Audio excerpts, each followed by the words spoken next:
اعوذ باللہ من الشیطان الرجیم بسم اللہ الرحمن الرحیم رب اشرح لی صدری ویسر لی امری واحلل عقدۃ من لسانی یفقہوا قولی اللہم صل علی محمد وآل محمد وعجل فرجہم۔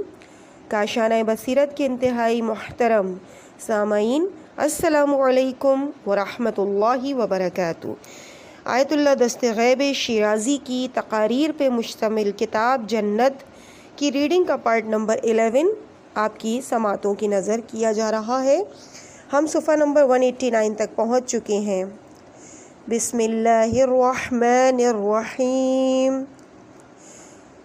وفرش مرفوعہ انا انشأناہن انشاء فجعلناہن ابکارا عربا اترابا لاصحاب الیمین۔ ترجمہ: اور بلند کیے ہوئے فرش، یقیناً ہم نے ان حوروں کو پیدا کرنا، پس ہم نے ان کو کنواری بنایا، شوہروں کی محبوبائیں دائیں ہاتھ والوں کے لیے۔ ہیڈنگ: بہشتی نعمات کے مراتب۔ پہلے ذکر ہو چکا ہے کہ اصحاب یمین سابقین یا سابقین سے نچلے درجے میں ہیں۔ مفسرین نے ایک نقطہ بیان کیا ہے کہ قرآن سابقین کے لیے فرماتا ہے کہ وَفَاكِهَةٍ مِّمَّا يَتَخَيَّرُونَ۔ ترجمہ: جو چاہیں گے وہ میوے ملیں گے، لیکن اصحاب یمین کے متعلق فرماتا ہے وَفَاكِهَةٍ كَثِيرَةٍ، اور بہت سارے میوے جات ہوں گے۔ ان سے معلوم ہوتا ہے کہ نعمتوں سے بہرہ مند ہونا یکساں نہیں۔ سابقین جو چاہیں گے فوراً حاضر ہوگا، اور اصحاب یمین مما یتخیرون نہیں، پس نعمتیں بہشتیوں میں مراتب کے مطابق ہیں۔ وفرش مرفوع، فروش یا فراش کی جمع ہے۔ فرش فراش کی جمع ہے۔ اس سے مراد وہ چیز ہے جس کو پھیلا دیا جاتا ہے اور اس کے اوپر بیٹھتے ہیں۔ بہشتی فرش جس کی زیبائی آنکھوں کو شرمائے گی۔ مرفوع بمعنی عالیہ یعنی بلند ہے۔ تفسیر امیر المومنین علیہ السلام میں اس آیت کی تفسیر یوں نقل ہوئی ہے کہ آپ نے فرمایا فرش اوپر اٹھے ہوئے ہوں گے جو تختوں پر ڈالے گئے ہوں گے، بہشت کی سطح سے 300 گز بلند ہوں گے۔ صاحب بہشت جب ان پر بیٹھنے کا ارادہ کرے گا تو نیچے آ جائیں گے۔ ہیڈنگ: بہشتی عورتیں کمال عقل اور کمال جمال والی ہوں گی۔ بعض مفسرین نے لکھا ہے کہ فراش یا فراش کنایہ ہے ہمسر کے لیے، کیونکہ عربی زبان میں کچھ الفاظ کو جیسے لباس اور فراش کنائے کو بیوی کے لیے استعمال کرتے ہیں۔ قرآن میں بھی ہے کہ ہن لباس لکم، ہمسران تمہارا لباس ہے۔ حدیث نبوی صلی اللہ علیہ وآلہ وسلم ہے کہ آپ نے فرمایا الولد للفراش وللعاہر الحجر۔ ترجمہ: فرزند ہمسر سے ملحق ہوگا اور زناکار کو سنسار کیا جائے گا۔ پس لباس اور فراش کنایہ ہمسر ہے۔ اسی حوالے سے فروش مرفوعہ بلند عالیہ عورتیں یعنی بہشتی عورتیں عقل و کمال کے لحاظ سے بلند مرتبے پر فائز ہوں گی، حتیٰ کہ مومنہ عورتیں بھی ایمان اور عمل صالح کی برکت سے مردوں کے شانہ بشانہ بہشت میں ظاہر ہوں گی۔ روایت میں ہے کہ رسول پاک صلی اللہ علیہ وآلہ وسلم نے فرمایا کہ وفرش مرفوعہ سے مراد دنیاوی بہشتی عورتیں غیر از حور ایسی ہوں گی، وہ عورتیں جو اہل ایمان و عمل تھیں۔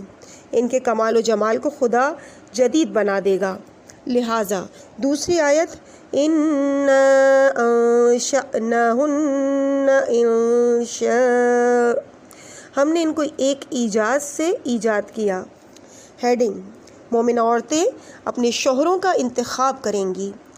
تفسیر بتیان میں ہے کہ زن مومنہ اگر بے شوہر فوت ہو گئی تو بہشت میں اس کو اختیار ہوگا کہ جس مومن کو چاہے گی ان کی ہمسر بن جائے گی۔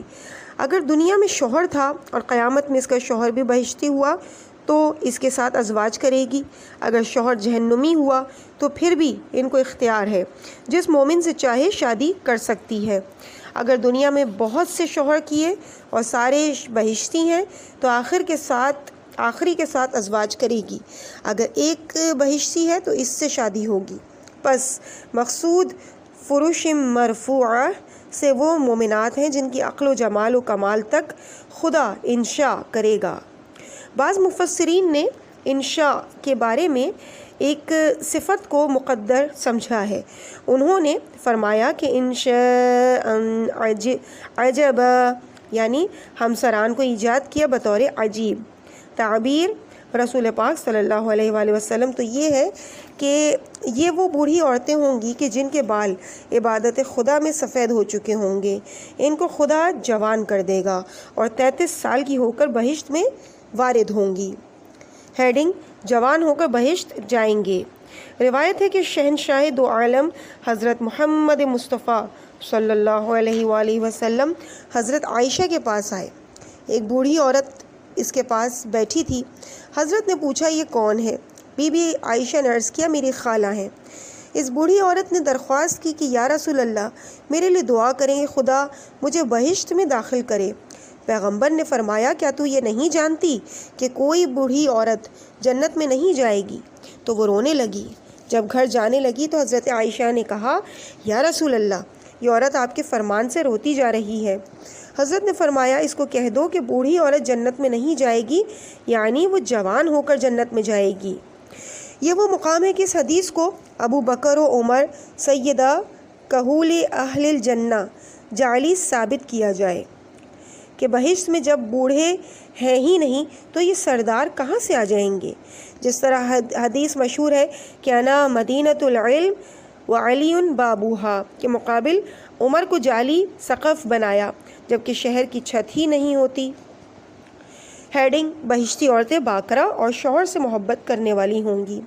فجعلناہن ابکارا ہم نے ان کو باکرا قرار دیا، حوریں ہوں یا دنیاوی عورتیں کہ جو بہشت میں آئی ہیں وہ ہمیشہ جوان لڑکی کی طرح کنواری رہیں گی۔ روایت میں ہے کہ حضرت امام جعفر صادق علیہ السلام نے فرمایا وہاں حیض یا اس قسم کی کوئی چیز نہیں ہے۔ عروباً اترابا عرب جمع عروب کے ہے یعنی شیفتہ اور فریفتہ یعنی بہشتی عورتیں اپنے شوہر کی عاشق ہوں گی۔ محبت حقیقی شوہر کی لذت اور محبت میں اضافہ کرے گی۔ حدیث میں ہے کہ محبت حقیقی شوہر کی لذت اور محبت میں اضافہ کرے گی۔ حدیث میں ہے کہ حور مومن کو کہے گی کہ جب تم دنیا میں عبادت خدا میں سرگرم تھے اور یاد خدا میں مشغول تھے تو میں تیرے اوپر فریفتہ اور نگران تھی۔ جب تو دعا مانگتا تھا زوجنی من الحور العین کہ خدایا میری حور کے ساتھ شادی فرما، تو میں 70 مرتبہ کہتی خدایا میرا اس کے ساتھ ملاپ فرما، میں اس کی عاشق ہوں۔ اس بنا پر عرب بمعنی عاشقات ہے۔ بہشتی عورت محبت الہی رکھتی ہوگی نہ کہ خواہشات نفسی و ہوا۔ ہیڈنگ ہے ہمسران سن میں برابر ہوں گے۔ اترابن ترب بمعنی ہمزاد ہے۔ دو نفرقہ جو اکٹھے پیدا ہوتے ہیں ان کو ترب کہا جاتا ہے اور اس کی جمع اتراب ہے۔ بہشتی جوان 33 سال کے ہو کر بہشت میں وارد ہوں گے اور بہشتی عورتیں بھی اسی عمر میں ہوں گی۔ تفسیر روح البیان میں ہے کہ وہ عورتیں جو چھوٹی تھیں اور مر گئی تھیں تو وہ بھی 33 سال کی ہو کر آئیں گی، کیونکہ مرد کے ہمزاد ہونا سن کے حوالے سے تو اس سے محبت زیادہ ہوتی ہے۔ ہم مشاہدہ کر سکتے ہیں کہ اگر بوڑھا مرد نوجوان عورت کے برعکس ہو تو دونوں ایک دوسرے کی قربت اور دلی راحت نہیں پا سکتے۔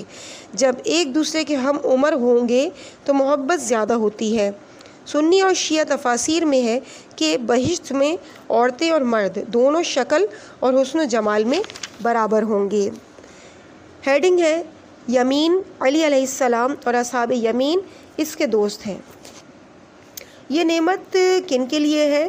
لاصحاب الیمین، جو اصحاب یمین ہے۔ تفسیر علی ابن ابراہیم قمی میں ہے کہ رسول صلی اللہ علیہ وآلہ وسلم سے روایت ہے کہ آپ نے فرمایا امیر المومنین علیہ السلام علی ابن ابی طالب یمین ہے، یعنی یمین خود علی علیہ السلام ہے۔ علی کی برکت سے ان کے دوست اس مقام پر پہنچیں گے، اس لیے سابقین سے بھی مراد شیعان علی ہیں اور اصحاب یمین سے دوستان علی مراد ہیں۔ دوستان علی علیہ السلام اہل نجات ہیں، اگر وہ شیعہ علی کے مقام تک پہنچ گئے تو وہ سابقین میں سے ہیں، ورنہ اصحاب یمین سے یقیناً ہوں گے۔ اگرچہ حساب و کتاب سخت ہوگا، ان کو مراحل و منازل طے کرنا ہوں گے تاکہ علی علیہ السلام کے پڑوس میں جا پہنچیں۔ چنانچہ بحار الانوار میں خود حضرت علی سے روایت ہے کہ آپ نے فرمایا میرے بعض محب مجھ تک نہ پہنچ سکیں گے مگر 3 لاکھ سال کے بعد۔ روایت میں ہے کہ ان المرء لیحبس علی ذنب واحد 100 عام، بحار الانوار کی جلد نمبر 17، جس کا ترجمہ ہے دوستی علی مرتضیٰ علیہ السلام سے ہے لیکن گناہوں میں ڈوبا ہوا ہے، ایک گناہ کی وجہ سے 100 سال معطل رہے گا۔ جس طرح دعائے کمیل میں پڑھتے ہیں فَكَيْفَ أَصْبِرْ عَلَى فِرَاقِكَ، جبکہ ایسا ایک لحظہ بھی مشکل ہے اور خصوصاً علی سے فراق بہت بڑا صدمہ ہے۔ اگلی تقریر کا آغاز ہو رہا ہے پیج نمبر 195 سے۔ بسم اللہ الرحمن الرحیم، ثلۃ من الاولین وثلۃ من الآخرین۔ ترجمہ، پہلوں میں سے انبوہ کثیر ہوگا اور پچھلوں میں سے انبوہ کثیر۔ ثلہ یعنی جماعت کثیر مراد ہے۔ اصحاب یمین سابقہ امتوں میں سے زیادہ ہوں گے اور آخری امت سے بھی زیادہ ہوں گے۔ سابقین تو آخری امت سے کم تھے لیکن اصحاب یمین آخری امت سے زیادہ ہوں گے۔ دوسرا احتمال یہ ہے کہ ثلۃ من الاولین یعنی اس امت کے پہلے افراد میں سے زیادہ اصحاب الیمین ہیں اور آخری افراد سے بھی اصحاب یمین ہیں۔ دوسری تعبیر یہ ہے کہ اگرچہ سابقین مسلمانوں سے کم ہیں لیکن اصحاب یمین ان سے زیادہ ہیں۔ اس روایت کی طرف اشارہ ہو چکا ہے کہ اہل بہشت 120 صفوں میں ہوں گے اور ان میں 80 صفیں مسلمانوں کی ہوں گی۔ اس آیت کے ذیل میں تفسیر مجمع البیان میں ایک حدیث ذکر ہوئی ہے کہ جس کی سند عبداللہ ابن مسعود تک جا پہنچتی ہے کہ انہوں نے فرمایا ہم ایک رات نماز کے بعد رسول پاک صلی اللہ علیہ وآلہ وسلم کے پاس بیٹھے ہوئے تھے تو شہنشاہ دو عالم سردار انبیاء حضرت محمد مصطفیٰ صلی اللہ علیہ وآلہ وسلم نے ہمارے لیے سابقہ امتوں کے متعلق یہ حدیث فرمائی اور دوسری راتوں کی نسبت اس رات مجلس طولانی ہو گئی۔ دوسری صبح کو جب رسول پاک کے پاس پہنچے تو انہوں نے فرمایا رات کو پیغمبر اور ان کے ماننے والے مجھے دکھائے گئے، یعنی مجھے انبیاء کی روحیں دکھائی گئیں۔ ان میں سے ایک پیغمبر کو دیکھا کہ جس کی امت بہت کثیر ہے، دوسرے کی امت بہت تھوڑی ہے، تیسرے پیغمبر کو دیکھا کہ صرف 3 آدمی ان کے ساتھ ہیں، اور ایک پیغمبر کو ایک شخص کے ساتھ دیکھا، ایک پیغمبر کو تنہا دیکھا، پھر ایک پیغمبر کو دیکھا جن کی امت بہت زیادہ کثیر تھی کہ مجھے رشک ہوا۔ میں نے پوچھا کہ یہ کون ہے تو بتایا گیا کہ حضرت عیسیٰ علیہ السلام ہے اور یہ ان کی امت بنی اسرائیل ہے۔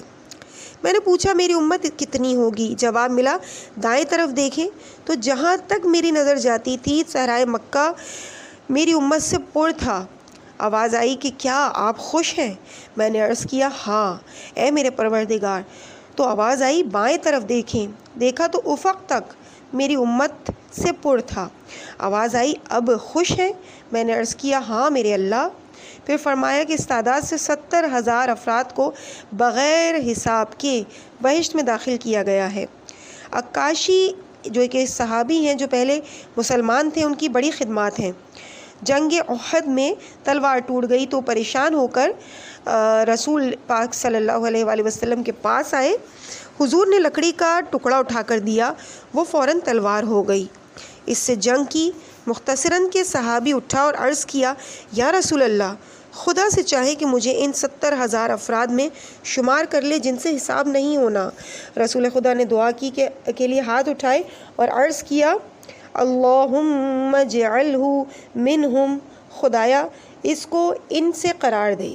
دوسرے نے کہا میرے لیے بھی دعا کریں۔ رسول نے فرمایا اس نے تجھ سے پہلے کہا، شاید، اور بریکٹ میں لکھا ہے کہ شاید یہ مخلص نہ تھا۔ پھر ہیڈنگ ہے کہ امت محمد صلی اللہ علیہ وآلہ وسلم بننے کی کوشش کرو۔ پھر رسول پاک صلی اللہ علیہ وآلہ وسلم نے وعظ کیا اور فرمایا کہ اپنے آپ کو ان 70,000 افراد یعنی سابقین میں شامل کرنے کی کوشش کریں۔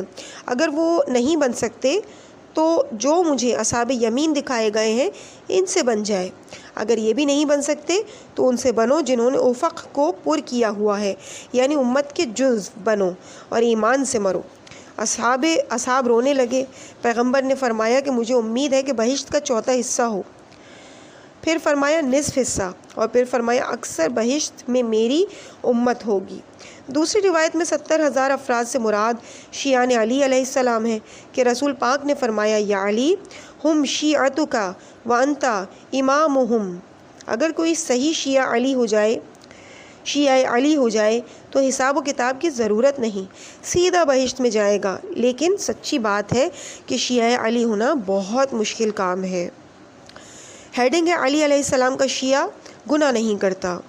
حضرت امام حسن عسکری علیہ السلام فرماتے ہیں ایک شخص حضرت امیر المومنین کے پاس آیا، عرض کیا آپ کا ایک شیعہ ہمسائے کے گھر جھانکتا ہے۔ حضرت نے فرمایا ابھی تیرے نامہ اعمال میں 2 گناہ لکھے گئے ہیں۔ اس نے عرض کیا کس طرح یا امیر المومنین؟ آپ نے فرمایا شیعہ علی بھی کہتا ہے اور پھر گناہ کا الزام بھی لگاتا ہے۔ شیعہ علی سے یہ گناہ کبیرہ نہیں ہو سکتا، یہ شیعوں کو بدنام کر رہا ہے۔ یا تو وہ شیعہ نہیں، اگر یہ شخص ہمارا محب ہے تو محب گناہ گار ہو سکتا ہے، شیعہ نہیں۔ دوسری روایت میں فرماتے ہیں اگر کسی کا قلب سلیم ہو تو وہ شیعہ علی ہے، یعنی اگر اس کے دل میں کوئی بیماری نہ ہو، حرص، کینہ، حب دنیا اور وسوسہ۔ شیعہ علی وہ ہوتا ہے جو مولا کی مکمل اتباع کرتا ہے۔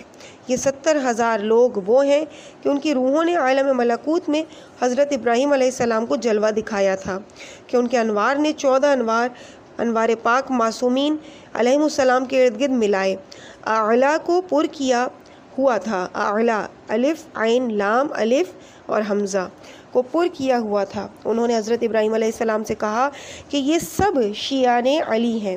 عرض کیا پروردگار شیعان علی کس طرح پہچانے جائیں گے؟ تو آواز آئی نوافل یومیہ کو ترک نہیں کرتے، خصوصاً نماز شب کے نوافل کو۔ کوئی شیعہ علی ہو اور صبح تک سوئے یہ نہیں ہو سکتا۔ شیعوں کے مولا رات کو کیسے گریہ ازاری کرتے تھے۔ 19 کی شب جب مسجد سے گھر کی طرف آ رہے تھے تو فجر پر نگاہ پڑی تو یہی فرمایا کبھی تو نے علی کو سویا ہوا نہیں پایا۔ دوسری نشانی بسم اللہ کو اونچی آواز میں پڑھنا ہے، جہاں بھی ہوگا بسم اللہ اونچی آواز میں پڑھے گا۔ حضرت ابراہیم علیہ السلام نے عرض کیا خدایا مجھے شیعان علی سے قرار دے۔ اس مقام پر توجہ تو کریں کہ شیعان علی کا کتنا بلند مرتبہ ہے کہ ان 70,000 افراد سے ہونا آسان نہیں۔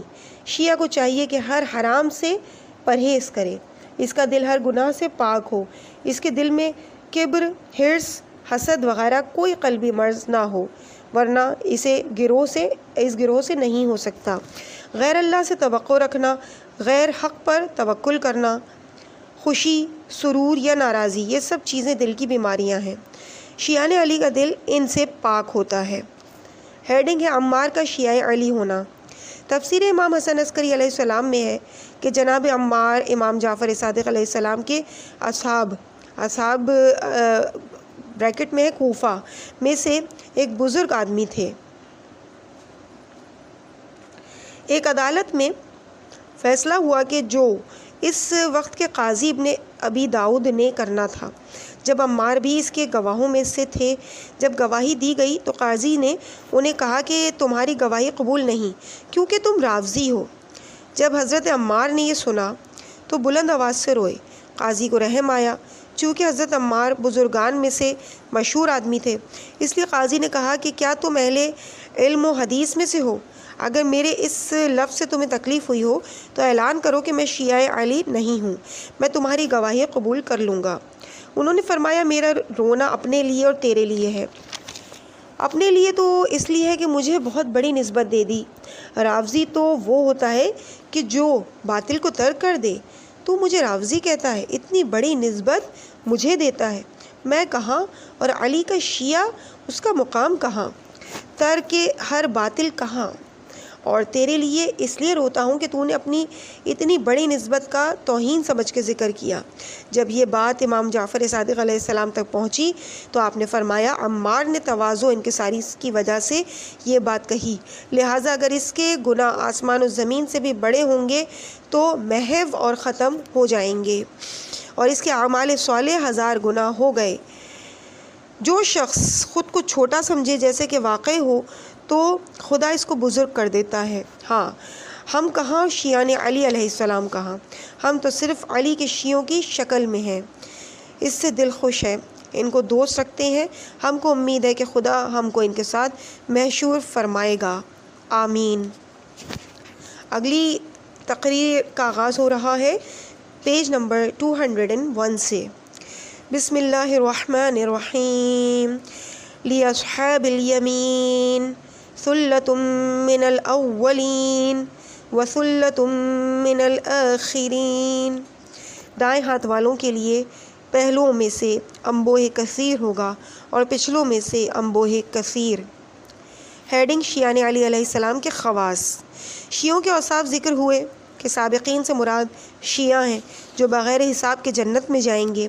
محبان علی سے حساب ہوگا، پس ہر شیعہ محب تو ہے لیکن ہر محب شیعہ نہیں ہو سکتا، کیونکہ ممکن ہے کہ کوئی محب ہو لیکن پیروی نہ کرتا ہو، جبکہ بغیر حساب کے بہشت میں جانا اہل بیت علیہ السلام کی مکمل پیروی کی وجہ سے ہے۔ شیعوں کے اوصاف کا ذکر کرنا نزول رحمت کا موجب ہے جس سے سب فائدہ مند ہوتے ہیں۔ روایت میں ہے کہ عند ذکر صالحین تنزل الرحمہ، سفینۃ البحار جلد نمبر 1۔ ترجمہ، نیک اور صالح اذکار نزول رحمت کا سبب بنتے ہیں۔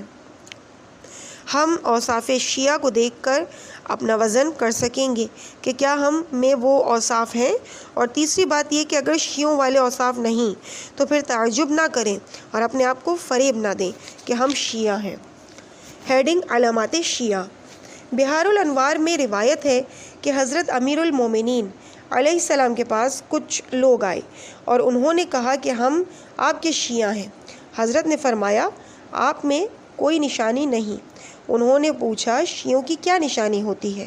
تو آپ نے فرمایا ان کا پیٹ پشت سے لگا ہوگا کیونکہ روزے رکھتے ہیں اور بھوک مٹاتے ہیں، رات کو کافی دیر تک کھڑے رہتے ہیں، ان کی کمر جھکی ہوئی ہوتی ہے، ذکر خدا کثرت سے کرنے کی وجہ سے لب خشک ہوتے ہیں، خوف و امید الہی میں اتنا روتے ہیں کہ ہر وقت ان کی آنکھوں میں آنسو رہتے ہیں، خشوع کے آثار ان پر ظاہر ہوتے ہیں۔ حضرت امام علی علیہ السلام نے نہج البلاغہ میں پرہیزگاروں کی صفات میں جو شیعان علی میں سے ہیں فرمایا ہے، ہم اپنی گزارشات کی تکمیل کے لیے امام کی بعض فرمائشات کی طرف اشارہ کرتے ہیں۔ ہیڈنگ شیعان علی علیہ السلام گناہوں سے دور بھاگتے ہیں۔